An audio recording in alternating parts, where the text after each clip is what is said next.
Ready? Yeah. Hi, I'm Chris from Green Force Tactical. I'm Chad from Green Force Tactical. What are we doing today, Chris? Well, we're doing the test and evaluation on the TP9SA from Century Arms International. Fantastic. We're down here in Florida, in Central Florida, and everything is just gorgeous. We got beautiful 70-degree weather. You see us out here in t-shirts today.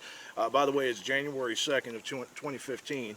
And what do you say the weather is up in Camden today? I looked at the weather bug this morning. It was like 40 and sleeting and raining. It's pretty shitty up there today. Yeah. Being in Florida is awesome, just for the record. So where are we going today? We're going to be going over to John Strayer and Massad Ayoob's private ranges to get their input on the Canik as well. Awesome. Yeah, that ought to be interesting. Yeah. I've always wanted to meet those dudes. They're cool dudes. You're going to like them. Cool. So let's head on over.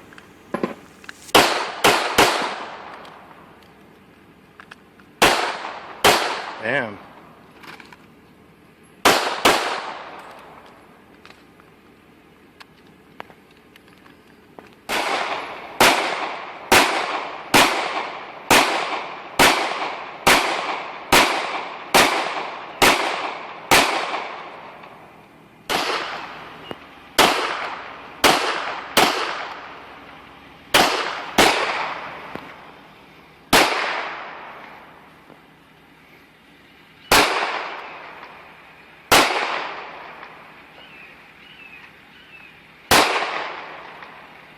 Stop with the first two.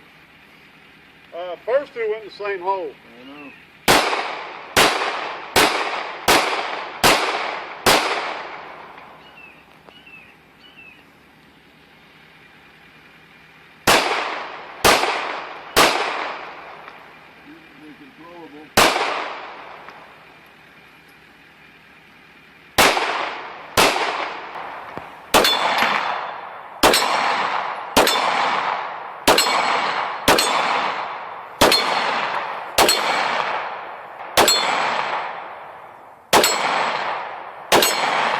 Hey gang, we're here with the group from Green Force. I'm Massad Ayoob. This is John Strayer.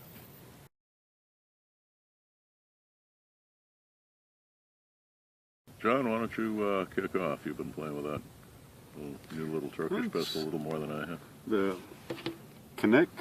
That's what I'm hearing. Canik. Okay. I think Canuck would be the Canadian version.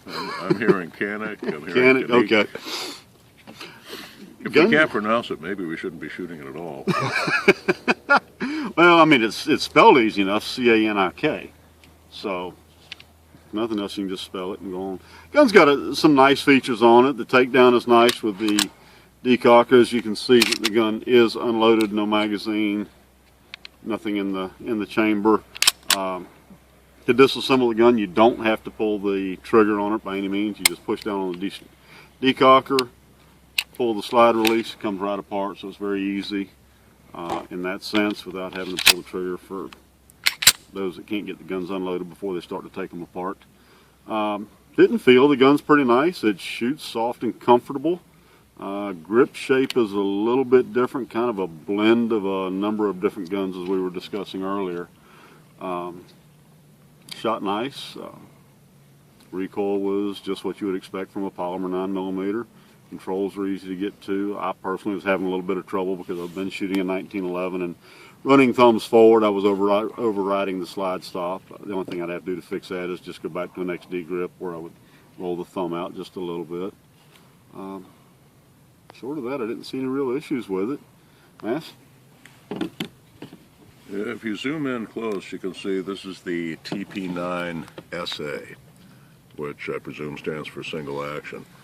We're told this is the variation that's been adopted by Turkish police, and supposedly they're carrying Israeli-style Condition 3 loaded magazine but empty chamber. The gun appears to be adapted to that type of carry because what we've got, once the round is chambered, the decocker that John mentioned is ambidextrous and up here, and it's reminiscent of the old Walther P99, which for one-handed decocking you need to be an orangutan. So you come over with the other hand to decock, but on this single action version, you don't get a double action for a shot. Y'all don't get nothing. So the design parameter appears to be on the SA model, draw, cycle, and shoot. Hopefully there will be a DA model that works like the original P99, which had a decent trigger reach and trigger pull. This gun, insofar as fit to the hand, again, it follows very much the Walther P99 style of the grip inserts that the rest of the industry has followed in the last 15 or so years. It feels very good in the hand. The trigger reach, in an average-sized male hand like mine, brings the distal joint almost dead center on the trigger, which gives you excellent leverage and means it's going to be reasonably adaptable to people with shorter fingers than mine or John's. Insofar as trigger pull, it seems to be somewhat close to the Glock, a little bit lighter. We measured it a while ago on the Lyman digital trigger gauge available from Brownells. We were averaging in the probably mid 4-pound range, weighing from the toe of the trigger, and right around the typical Glock 5.5, weighing from the center. The Glocks generally, their trigger pull weight spec is weighted from the toe. The reason we make that distinction, most of these striker-fired guns have the pivoting trigger, which means we have a lever, the fulcrum being the pivot pin. So the further out you get, if you measure from the very toe of the trigger, you have more leverage and therefore less pressure required and a lighter pull. Unless you're a spider monkey, you're probably not going to be pressing from the bottom edge here, and if you are, it's going to chew your finger up pretty good. So most of us will be placing our trigger finger right center on the center of the curve. So when you look at these guns, that's why I always weigh them twice, once from the toe, once from the center, and try to determine from that basically what you can expect. What you're going to be getting is a very, very Glockish pull weight, like a standard 5.5-pound Glock out of the box. The trigger on this Canik gun has a little bit less take-up and a little bit rougher take-up than what you'd find on the Glock, which is the pistol all these guns will be compared to. There's a little bit of creep to the trigger, but you'll find once you start running it faster and faster, that sense of, when I say creep, little halting movements as parts in the gun interact with one another, that will seem to disappear. You do get a very crisp reset. That is, after the shot's fired and the pistol cycled and recocked itself, as the finger comes forward, I'll feel and you'll hear a tiny click. It's a good short reset and it's a good palpable reset. And if you shoot off the reset, that's a good thing. Always bear in mind, though, in a defense pistol like this, one of the first things that's going to happen to you in a fight-or-flight response is vasoconstriction. Blood flow is redirected away from the extremities and into the major muscle groups and the internal organs, sort of to fuel the furnace for the great effort that your instinct knows may be about to come. If you've ever seen a scared white guy go deathly pale, you are watching vasoconstriction. And that is probably the reason that people under stress become so damn clumsy. What our friend Chris here from Green Forest calls flipper effect, where your hands are no longer ready to play the keyboard along with Liberace, it feels like you got a pair of flippers. In moments like that, you'll find that reset is really no longer palpable. So for street work, I'd be training with fire, let it come all the way forward like a double-action revolver to guarantee the reset, and fire again. We all found it very controllable working at 7 and 10 yards. Before we're done, we'll try it off the bench at 25 yards and see where it is for inherent accuracy. Okay, we generally try to test different guns with a range of different bullet weights and velocities. Here we've got Federal 9B PLE. It's a 115 grain plus B plus. We found it's running an honest 1300, just like the factory says, 1300 feet per second. Has a real impressive history over the decades. Illinois State Police made this load famous with their 4-inch Smith & Wessons. DeKalb County, Georgia had a whole lot of shootings with it that worked out very well for them, using the same ammo out of longer barrel Berettas. Here we've got your standard military load, Winchester 9mm NATO, 124 grain full metal jacket. I'd be expecting that to be doing about 1200, 1250 feet per second. Finally, the very popular, at least in the United States, 147 grain subsonic. This is the Remington UMC training load, which we've found very accurate. John and I have won a bunch of matches with it. So we'll try each, see where they pattern and how they group. Tricks, rest. The concrete bench is a measured 25 yards from the target down there. And we generally measure all 5 shots to, basically get an idea of in an experienced hand with nothing going wrong on a calm day, what can you expect? And we then measure the best 3. Over the decades, we've found that if you get an experienced shooter on the gun, even the top shooters are going to have enough unnoticed human error that there's going to be some variance. But we found through comparative testing that if you measure the best 3, assuming none of them were called flyers, generally that best 3 will come very, very close to what all 5 would have done from a machine rest like a ransom rest. Most folks find it, very cumbersome and time-consuming to set up a ransom rest or don't have the concrete benches to send it up on. And this way, just anybody out there watching this, when they get their pistol of the same type with the same ammo, can get in a good solid rest and get an idea how their pistol compares to the one they read or saw on YouTube to test with. So this is the Canik TP9SA, 25 yards, 115 grain Federal plus P plus. Jacketed hollow point.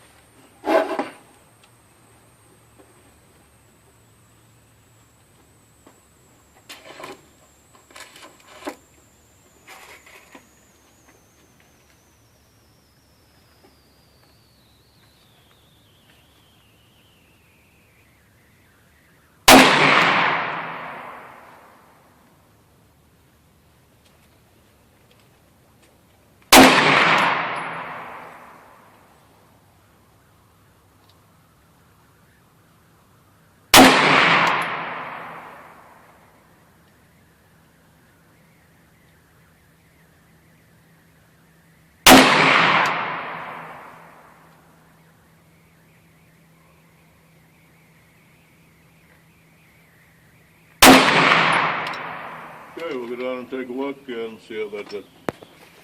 Okay, first shot exhibits what we call in the trade 4+1 syndrome. The term to my knowledge was coined by Wiley Clapp. When you've hand cycled the first round into the chamber on any automatic or semi-automatic weapon, the parts can come to a very subtly different battery, that is a very subtly different alignment with one another than what they're going to slam into for the next 4 when the gun is automatically cycled by recoil force. So that first shot has gone low. The next 4 were basically in line with the 6 o'clock point of aim, which is interesting because when we were shooting this a bit ago at 7 and 10 yards, it was shooting straight 2 point of aim. So this was the 9B PLE. We're running at 25 yards, and I don't have a measuring device with me, but we're talking a sub 2-inch group for the best 4. Similar to that for the best 3, and the 4+1 could account for the wider group, which is going to be roughly about a 4-inch group. We'll try next the 124 grain NATO full metal jacket.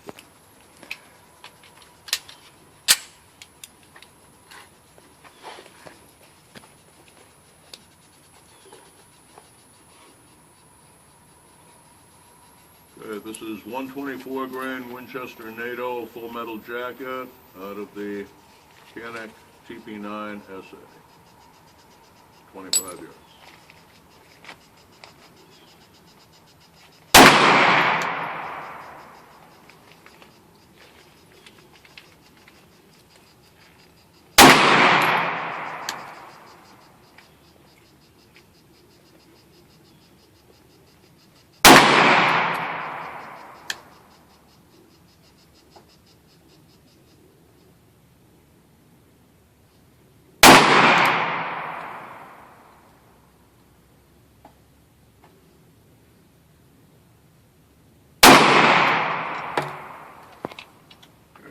Take a look at that.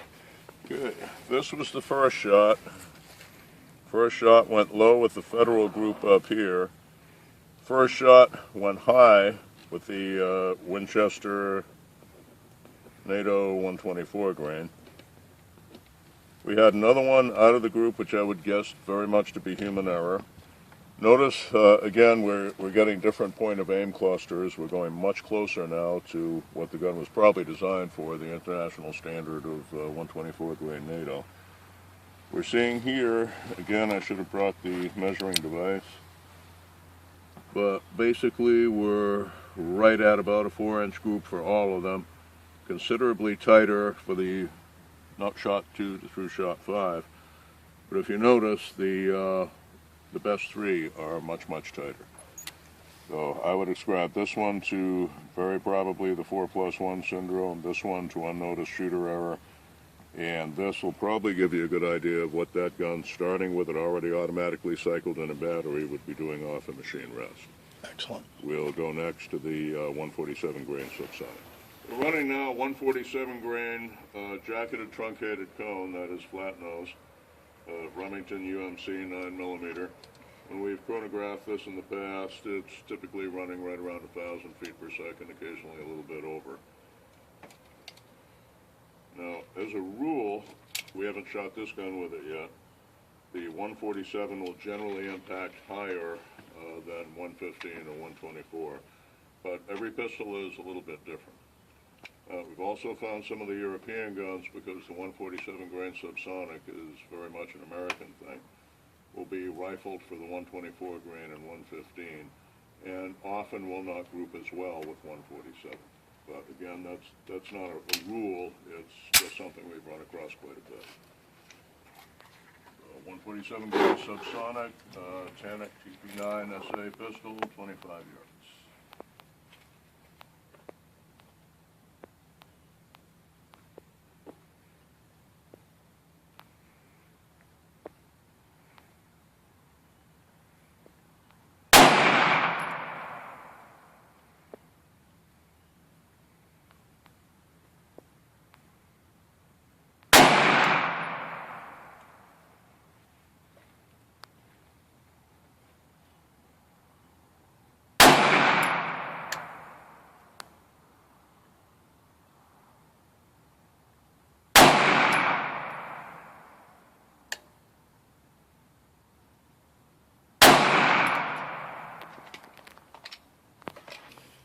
Okay, and now we're seeing why I marked the hits from the last group.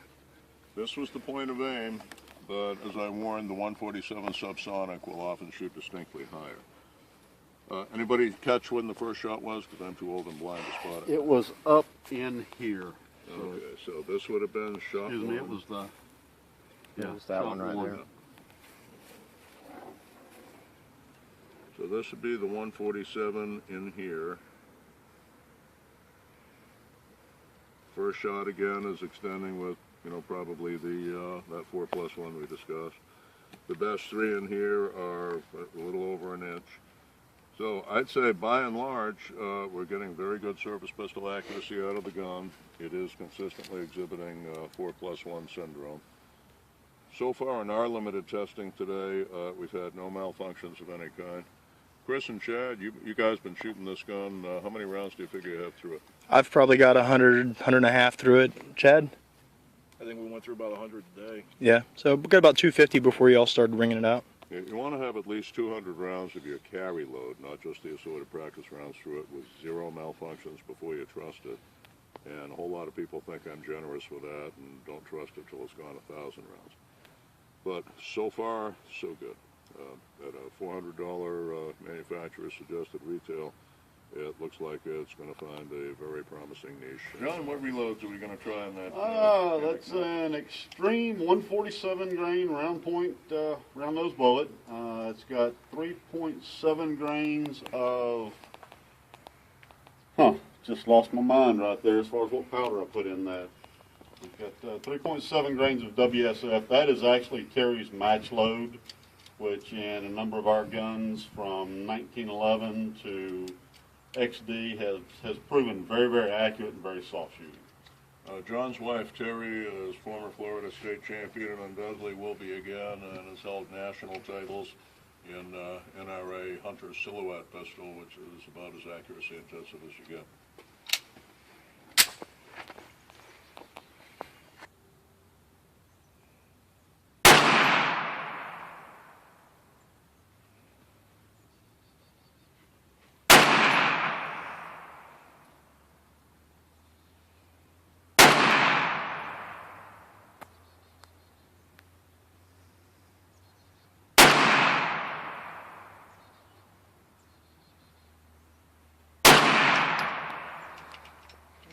thing you did. Well, I neglected to mark the last set of 147s. Now I can tell you it was 1, 2, 3, 4 in that one. Because they should be pointier, so there'll be a more puckered hole. It's those 4.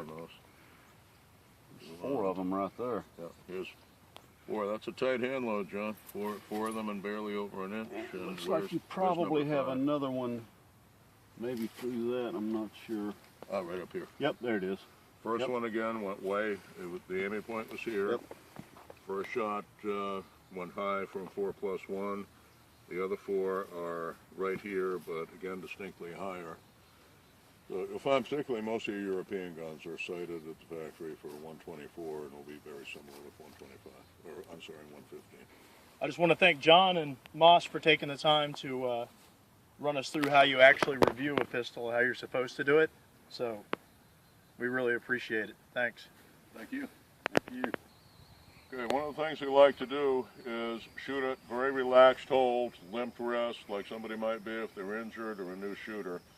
Particularly with your semi-autos, most of them are designed for the frame to be a rigid abutment for the slide to work against. And a whole lot of times with the limp wrist, the recoil impulse that should be driving the slide transfers through the frame into the hand, and the slide runs out of momentum and malfunctions. We'll see if that happens with this one, shooting like this, with almost a straight face.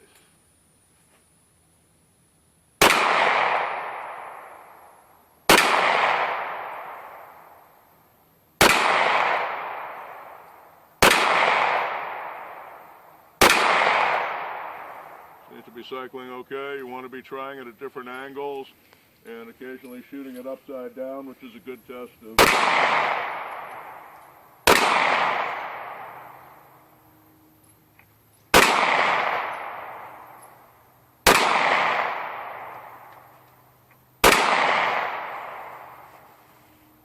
and it so far seems to be withstanding.